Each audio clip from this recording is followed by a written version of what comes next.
G'day and welcome back to Higgo's Heroes. This week our heroes are Paul LItherland. How are you, mate? Good, mate. How are you? Good, thanks. And Tony Walters. How are you? Very well, thanks, Brock. And yourself? Yeah, I'm good, thanks, mate. Now, first of all, Lithers, congratulations on the weekend. You must be stoked with the boys. What were your immediate words after the game to the fellas? First grand final, so would have been pretty exciting. Oh, just to be proud of them, how hard they've worked. Very young group, so just that we've been able to achieve so much this season is the first sentence I used when I got in the rooms. It was really good. That's great. And Wilbur, the forwards had a good day on Saturday. They bounced back. Just wondering if there was anything that was said before the game, or did you give them anything midweek to spark them up? Any gifts or anything were given? Gifts, Brock. I think I know what you're referring to there. No gifts this week, mate, but I think they're just a pretty proud group and wanted to rebound after only kicking 9 goals the week before. Fair enough. I'm still waiting for my fidget spinner. Now, do you believe you still deserve the nickname Super Coach?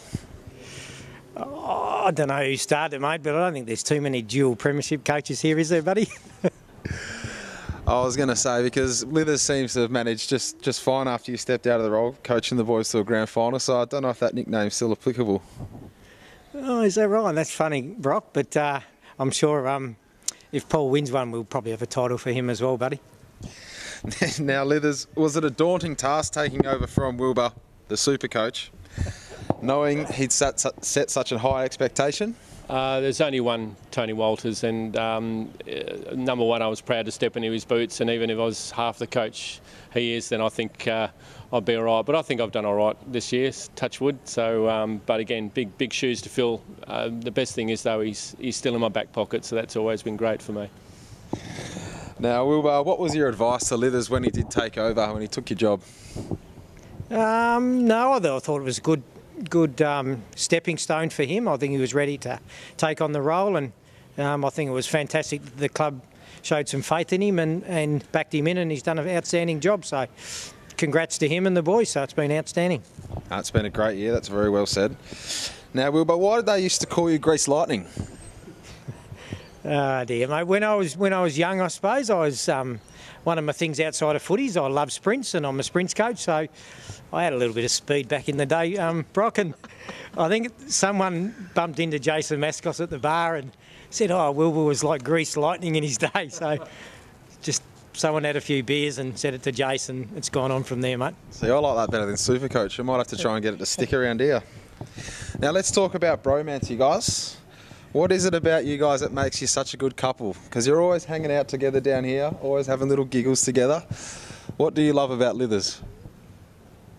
His wit, and he's. I love his phone conversations I have. He often rings me, and he says, "What's up?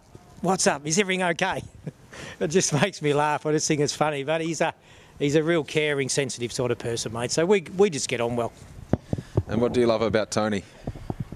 I think just his passion and how he approaches his footy and his relationships with at the club is just one of the things that sort of really stood him out in regards to my coaching in particular. Is just he's always happy to help you. He's always happy to give input and tell you how it is, which is great. But no, good bloke, very good bloke, very lucky.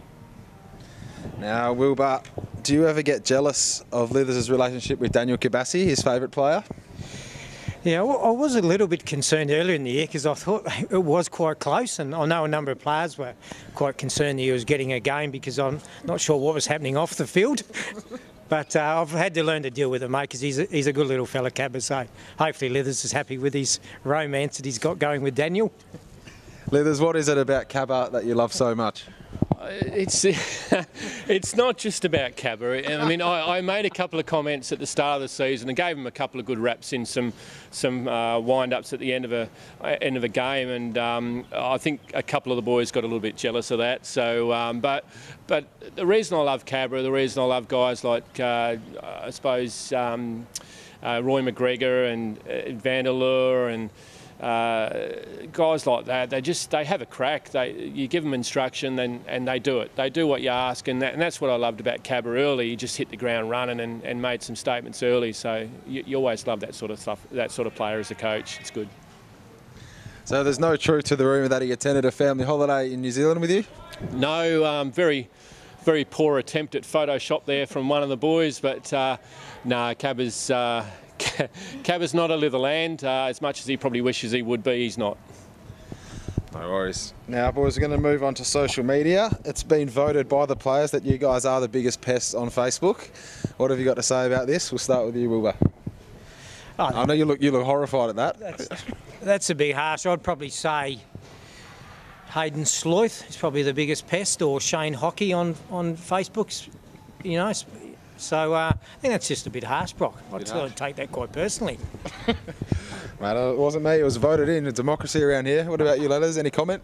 Being the cyber safety expert, I think I'm a pest to you guys mainly because I keep telling you what you should or shouldn't be doing. Quite a few are pretty naughty online, and I think Hayden Schleith has been mentioned already, so I think we'll leave it at that. I'm trying my best as a Surf Online Safe director to sort that out, but we're getting there. But I think Tony and I are pretty good online. I reckon you should sort out Wilbur, who's a bit of a pest. Now, there is a rumour going around, Tony, that you've got a twin. He lives online. I've never seen him in person. His name's Woney Tolters.